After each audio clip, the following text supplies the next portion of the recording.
journey. Welcome to Walking the Path. I'm so grateful to be here with you today, and in the Instagram world, in the Facebook Live, in the YouTube world. I'm grateful to be here. I'm grateful to be alive today. I'm grateful for today. So I'm so excited to share with you these four things, four processes that will help end the inner tug of war. Hi, everybody. Great to see you. Thanks for joining. People are streaming in. I'll take a minute, just a quick minute, and talk about rhythmia. Hey, Dee, Dorota, great to see you. I'm just going to take a minute and talk about rhythmia and let you know what's going on at rhythmia today and this week, and then jump into the four processes that will help us end the inner tug of war. So, Liz, I'm grateful for you too. Thank you. I'm looking at these beautiful comments. Mark, hello. Sean, welcome. Yo, what's up? So, okay, rhythmia. What's going on at rhythmia this week? We have Ron Guerin as our guest speaker. Who is Ron Guerin? He is an astronaut. And met him, man, let me tell you, this guy has lived under space, underwater, lived underwater for 6 months at the bottom of the ocean.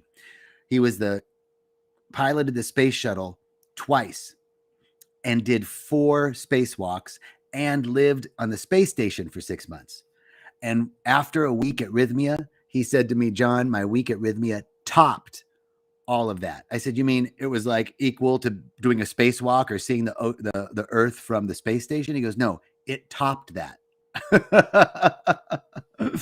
So, excuse me, Tate, what's up, brother? Love you too, man. Oh, so great to be here. I needed y'all. I needed y'all today. Let me tell you, because the reason why the topic is here is because I'm having my own inner tug of war. So, let me share with you my own inner tug. I have a friend that has a radio show called Take My Advice, I'm Not Using It. So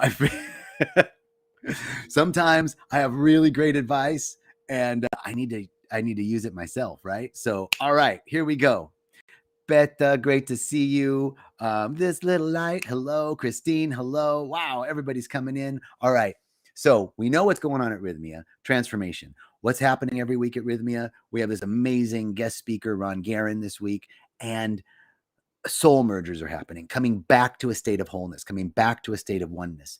That's what Rhythmia is about. And actually, that's what all spiritual growth and development is about. The Course in Miracles says the only lack we need correct is a sense of separation. The only lack we need to correct is a sense of separation.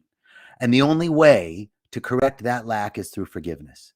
Well, this is the work of Rhythmia. This is the work of all spiritual growth and development, to realize that no matter what, we're perfect, whole, and complete, regardless of the circumstances. No matter what, we're one with the source of all of life, regardless of the circumstances, regardless of the appearances, regardless of how I feel.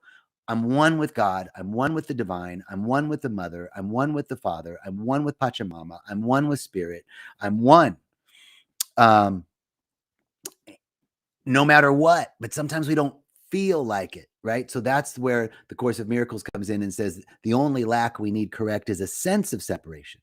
So how do we correct? So the sense of separation is that tug of war, right? When we're feeling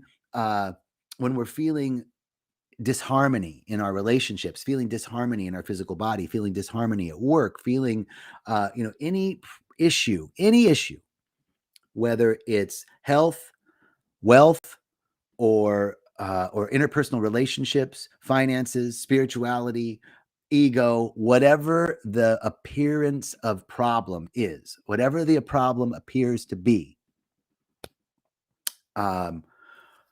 there's one sure answer, one sure solution to every problem. There's one sure way to end your own inner civil war. How?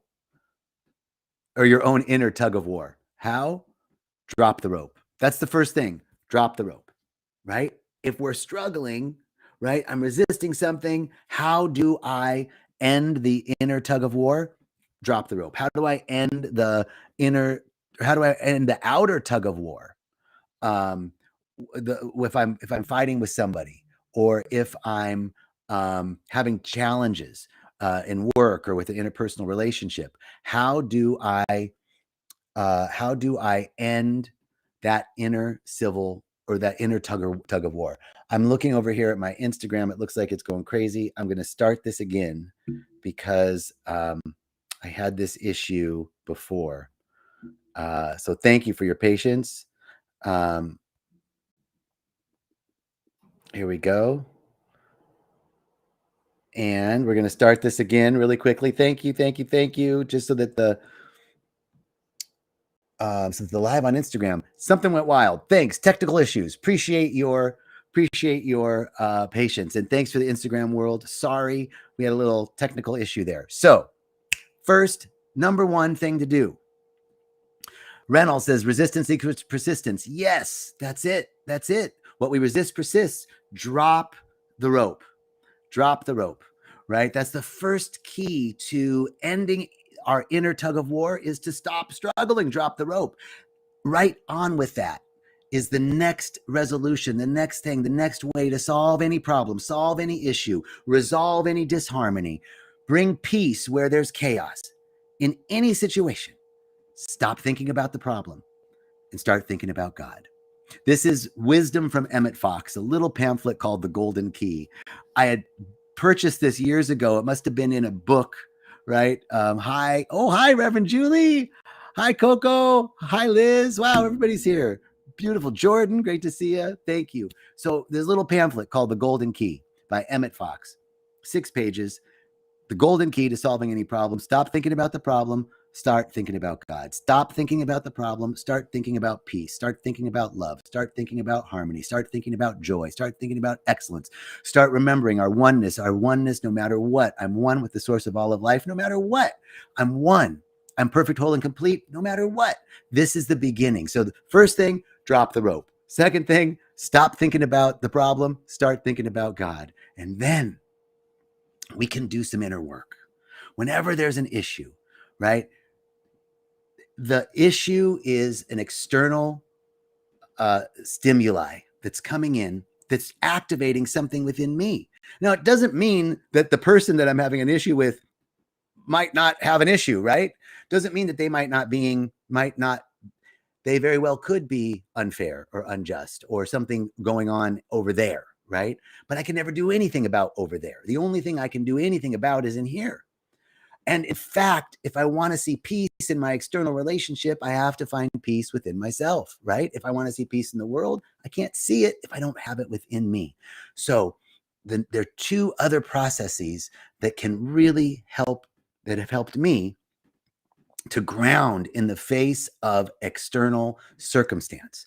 And those first 2 steps, dropping the rope and stop thinking about the problem and start thinking about oneness, start thinking about love, start thinking about God. And then the next thing, this process of higher self conversations. So, when we're in a meditative state, Janice, hello, how you doing? Good to see you. Thank you. When we're in a meditative state, Nikki, what's up? Ethan, hello. When we're walking on the beach, when we're in nature, when we're feeling that connection, that oneness, when we have that sense of, oh, yes, when we're connected, when we feel heart-centered, when we're coherent in our heart. And we can do that by going out in the nature, or we can do that by just doing some coherence breathing in and out through the heart space. When we get to that space, I can then have a conversation, my higher self to the other person's higher self. Have a higher self to higher self conversation. We begin doing the work in consciousness and seeding the ground for the eventual conversation that I'm going to have to clean up whatever situation is, because we have to have that conversation, right? There's something going on with somebody, and I want to clear the air. I need to be heard, and they need to be heard. How do we do that in a loving way? How do we do that in an open, honest, and loving way? Well, the first thing we can do, one of the things we can do, is begin seeding the ground of that conversation through our inner work, higher self to higher self. The next piece of that is this beautiful, because forgiveness is the way to oneness, right? if the only lack we need to correct is a sense of separation, then, and the only way to get to the correction of that lack, correcting our misperception that we're separate, is through forgiveness. So, Ho'oponopono is such a powerful forgiveness exercise. If you're not familiar with Ho'oponopono, it is a Hawaiian tradition, a Hawaiian prayer for conflict resolution. And my understanding is that the big kahuna, right, if the lower chieftains were fighting, families were fighting, the big kahuna would have them come together and say these 4 things. I'm sorry. Forgive me. Thank you. I love you. I'm sorry. Forgive me. I love you. Thank you. Right? Ho'oponopono is such a powerful process. So in addition, so the 4 things, once again: first, drop the rope. Second, stop thinking about problems, start thinking about God. Third is higher consciousness to higher consciousness. Have a higher self to higher self conversation. When you feel coherent in your heart, when you're coming in that heart coherent space, in bliss, in joy, in love, and connection, having that conversation with the other person in consciousness, with the other group, with the other organization, with whatever I perceive as being the external issue to my problem, begin to work and seed the ground. And then finally, our inner work with Ho'oponopono. I'm sorry. We can say this to ourselves. First of all, I'm sorry. I'm sorry for not being more spiritual. I'm sorry for not choosing higher. I'm sorry for being stingy. I'm sorry for not seeing the bigger picture. I'm sorry for taking it personally. I'm sorry. I'm sorry for the lies. I'm sorry for the mistakes. I'm sorry. I'm sorry. Forgive me. Forgive me. We're human. We're all human. We all make mistakes. We're all trying our best. We don't have to live this drama anymore. We don't have to live this story. We don't have to live this trauma. Forgive me. The chains of unforgiveness are toxic, and we can release those chains. We just let go. We just surrender it all. I forgive. I forgive. I forgive. I forgive me. I forgive you. I forgive us. I forgive. I forgive. And then I love you. I love you. I love everything about you. I love everything you are. I love everything you aren't. I love it. I love how you walk in the world. I love what you're up to in the world. I love that you want to expand. I love that you want to grow. I love that you are conscious, that you're aware. I love that you're on this path. I love that you're on the planet. I love you. Thank you. Thank you. Thank you. Thank you. Thank you. Thank you for hearing me. Thank you for being my family. Thank you for being my friend. Thank you for being my lover. Thank you for being my boss. Thank you. Thank you. Thank you. Thank you for being me. Thank you. Thank you. We work with Ho'oponopono in this way. And there's videos on YouTube. You can get videos that you can play at night before you go to sleep. There's traditional renditions of it. There's more contemporary renditions, or you can just do what I just did and work through, I'm sorry, forgive me, I love you, thank you, right? We can work through that for ourselves and for others. These 4 processes will be of service to anyone who is genuinely interested in moving out of a state of conflict, out of a state of disharmony, out of a state of chaos, and into a greater state of clarity and peace and love. It's a great way to have open, honest, and loving communication, right? We're seeding the ground in our consciousness, clearing up our own inner tug of war within ourselves, so that when I can see that peace in me, then I can see that peace as a possibility in the external situation. So it's always on subject, even though it's not saying that there's not issues or injustice, right? I'm not saying that just because we're doing this work doesn't excuse, right? That's the other piece of forgiveness, is I realize that anything that was done intentionally or unintentionally to hurt, harm, or endanger me by another was done out of ignorance. And anything I did to myself to hurt, harm, or endanger myself was done out of ignorance. Fundamentally, because if I really, really, really, really, really, really, really, really knew better, I would have done better. If I really knew better, I would have done better. That's the truth. If they really knew better, if we really, really, really, really understood that I can't hurt somebody else without hurting me, and I can't help someone else without helping me, no matter what, that it's just, if we really understood oneness, I couldn't do that. I wouldn't do that to you, and you wouldn't do that to me. But there's an ignorance around that. There's a blind spot there. And so forgiveness doesn't condone the action of the other. Forgiveness is the deep realization that the action was done out of ignorance, and I can forgive the deed. I can forgive the doer, but not the deed. I can forgive the doer, but not the deed. So, whew. Hey guys. Hey Anna. Hey Sherry. Great to see you both. Burate, hello. Thank you so much. Thank you. Melissa Bell, great to see you. Todd, see you soon. You're going to be here Saturday. Beautiful Sacred Roots. What's up? It's so great. Thank you all so much. Jake, Kent, brother, good to see you. So I'm so grateful. Let me do a quick recap for those who just joined. This coming soon. For those who just joined, how to end the inner tug of war. Number 1, drop the rope.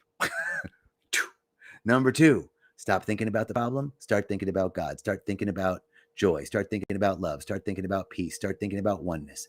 Number 3, bring yourself to a state of heart coherence and have a higher self to higher self conversation with that person. Clean it up, work it out in consciousness, seed the ground for the ultimate conversation that we're going to have.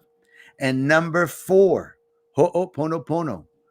I'm sorry, forgive me, I love you, thank you. Saying it to yourself and saying it to the other person. All right.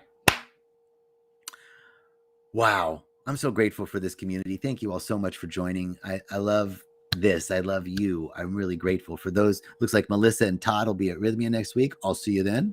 And I'm so grateful. And I am really, really, really, really excited to see what's unfolding for everyone. This is such an amazing time.